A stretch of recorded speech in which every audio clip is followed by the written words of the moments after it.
परमेश्वर को किसने बनाया? क्या परमेश्वर बनाने वाला है या खुद बनाया गया है? टाइम, स्पेस और मैटर के बाहर है। प्रेज़ द लॉर्ड, आप सबको जय मसीह की।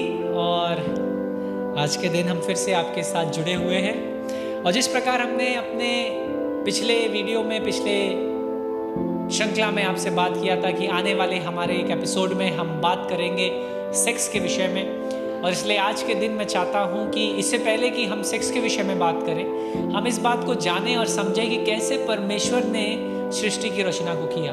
क्योंकि किसी भी बात को समझने के लिए, उसका बाइबल का आधार जानने के लिए या देखने के लिए हमें ये देखना है कि कैसे परमेश्वर उन बातों में जुड़ा है। तो इसलिए आज के दिन के लिए एक वचन है जिसे मैं बाइबल से हमारे लिए पढ़ना चाहता हूँ। वो वचन उत्पत्ति की पुस्तक, उसका पहला अध्याय, पहला वचन है, और इस प्रकार लिखा है, आदि में परमेश्वर ने आकाश और पृथ्वी की सृष्टि करी।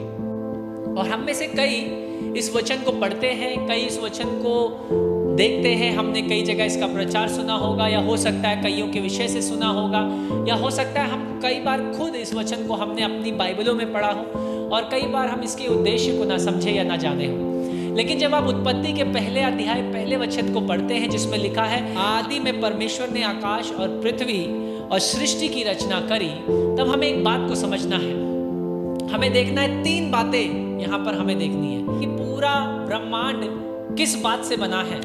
तो हम इसका निचोड़ निकाल करके ये कह सकते हैं कि पूरा ब्रह्मांड में सिर्फ तीन वस्तुएं हैं या तीन बातें हैं जो ब्रह्मांड को बनाती हैं।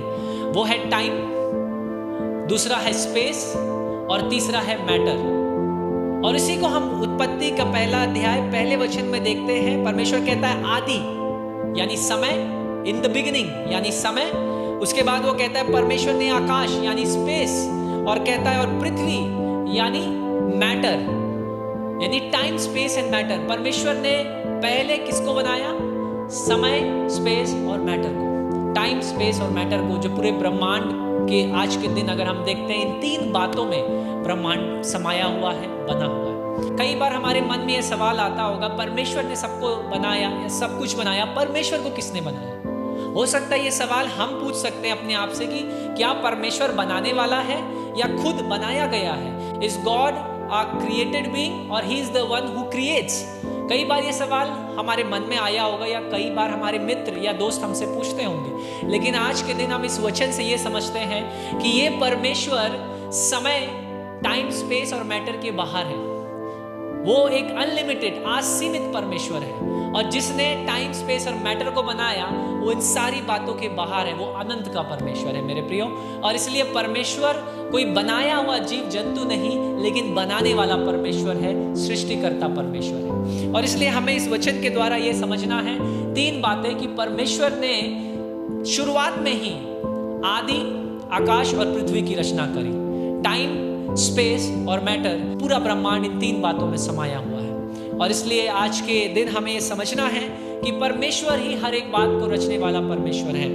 आगे अगर आप पढ़ेंगे तो कई बार आप इस बात, उत्पत्ति के आगे अगर वचन को इसी अध्याय में हम आगे बढ़ करके देखेंगे तो ये समझ में आएगा, परमेश्वर ने कुछ नहीं से सब कुछ बना दिया। जब पृथ्वी बेडौल थी, कोई आकार नहीं था, उसका दूसरा वचन जब आप पढ़ेंगे, पहला अध्याय, उसके दूसरे वचन में उत्पत्ति के कहता है पृथ्वी बेडौल थी, कोई आकार नहीं था। परमेश्वर ने कुछ नहीं से सब कुछ बना दिया, यानी वो कुछ नहीं से सब कुछ को बनाने वाला परमेश्वर। He is a God who creates everything out of nothing. इसलिए जब कभी हमारे मन में ये सवाल आए, परमेश्वर को किसने बनाया, हु क्रिएटेड गॉड, तब आपको ये समझना है कि परमेश्वर को किसी ने नहीं बनाया, वो सब को बनाने वाला परमेश्वर है। और जिस समय ये सवाल अगर आप पूछते हैं परमेश्वर को किसने बनाया, आप परमेश्वर को सीमित कर रहे हैं। यू आर लिमिटिंग गॉड, क्योंकि परमेश्वर को किसी ने बनाया, वो अनंत का परमेश्वर है।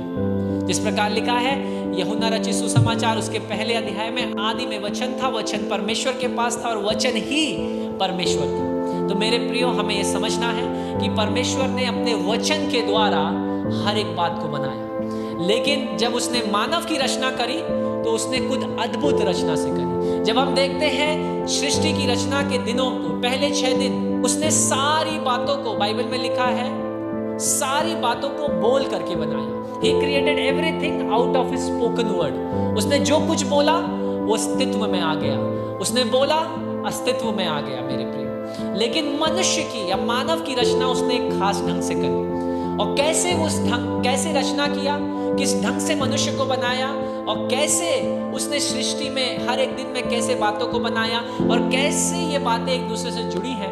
इन बातों को देखने के लिए, समझने के लिए बाइबल के आधार पर हम अपने नेक्स्ट एपिसोड में, अपनी नेक्स्ट श्रृंखला में इस विषय में बात करेंगे, कैसे मानव की रचना बाकी रचनाओं से अलग है मेरे प्रियो। और उसके पश्चात हम ये देखेंगे कैसे जब उसने मानव को बनाया तो साथ ही साथ मानव के लिए कुछ जिम्मेदारियों को और बातों को ठहरा दिया, जिनमें से सेक्स भी एक है। अगले एपिसोड में हमारे संग जुड़े रहिए ये जानने के लिए कि परमेश्वर ने कैसे मानव की रचना को किया और कैसे उसने मनुष्य के लिए सेक्स को ठहराया, क्या इस सेक्स की डेफिनेशन है बाइबल के आधार पर। आशा करता हूँ इस छोटे से अध्ययन से आप सब आशीषित हुए हैं। आप सब हमसे निरंतर जुड़े रहिए। आप सबको जय मसीह की। Praise the Lord.